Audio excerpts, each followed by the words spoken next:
Now I just want to speak about hitting the drums and ways that you shouldn't hit the drums and ways that it is nice and healthy to hit the drums. When I started playing, I just picked up the sticks pretty much like a caveman, and I just started hitting the poo out of my drums like really loud, and my wrists got really sore and I didn't know why that was. And I think I kind of maybe did a little bit of damage, but hopefully not too much. But I had no idea that when you hit something with a stick, there is a lot of energy. I know it sounds stupid, but when you hit something with a stick and you use a lot of force, then there's a lot of energy. In this case, the drum really reacts to the point of contact, which in most cases is the tip of the stick. So think about it this way, that if I really hit the snare extremely loud, then there's a lot of energy that's created between the contact of the drum to the stick, the point of the stick, and then all that energy travels down the stick because it needs to go somewhere. And if you are holding the stick right there, then all that energy goes right into your hand and into your wrist and into your arm. And that's not an incredibly bad and totally wrong thing. Just be aware of that. So if you're gripping really tightly and there's no movement in your wrist and you're doing that 100 times a song, hitting the snare really, really hard, and all that energy just keeps going into a really stiff and unrelaxed wrist, that's not good for you at all. That is really unhealthy, and that's actually a lot of damage, I think, to wrists and the small little muscles in your arms and your fingertips. So just be aware of the fact that there's a lot of energy. So you shouldn't grip the sticks like Cobus from 8 years ago did, like a caveman.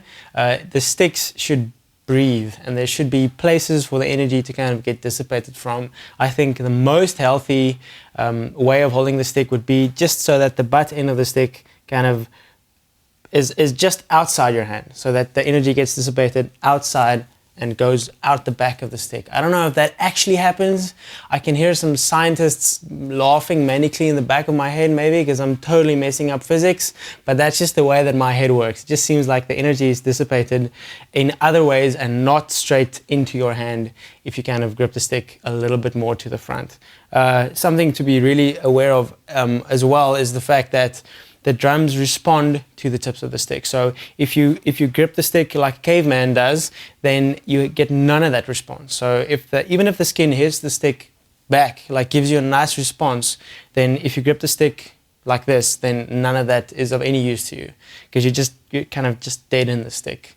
I know with rim shots that I love to play, there isn't a lot of that kind of free stroke bounce back action that the skin provides, but it's still so important to be aware of the fact that the skins really bounce the stick back. There's a lot of energy, and you shouldn't just absorb every little ounce of that energy into your sticks and ultimately into your wrists and your fingers. So just be aware of the fact that drums are really like a primal, powerful thing, and especially if you're a hard hitter, you can do some serious damage to yourself if you're not aware of the fact that you should hit the drums healthily. I don't know if that makes any sense, because I mean, we're hitting things with sticks here, but I think it just takes the small little things to keep in the back of your mind that'll help you avoid injury and get a lot better tone out of the drums if you don't kill the sticks on the drums with every single stroke. Another thing to be especially aware of is the fact that you need to use your wrists.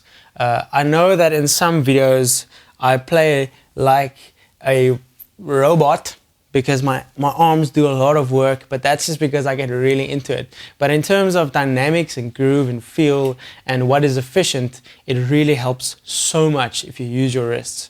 And it's kind of this whipping action. So you're not using this whole front part of your arm, everything up from the elbow to kind of create the motion. You're not playing like a robot, but it's really cool if you start using kind of a whipping motion. So you push the stick towards the head with kind of this whipping motion that starts from your shoulder down to your elbow, and then your hand just kind of whips the stick into the head. That's so much more efficient.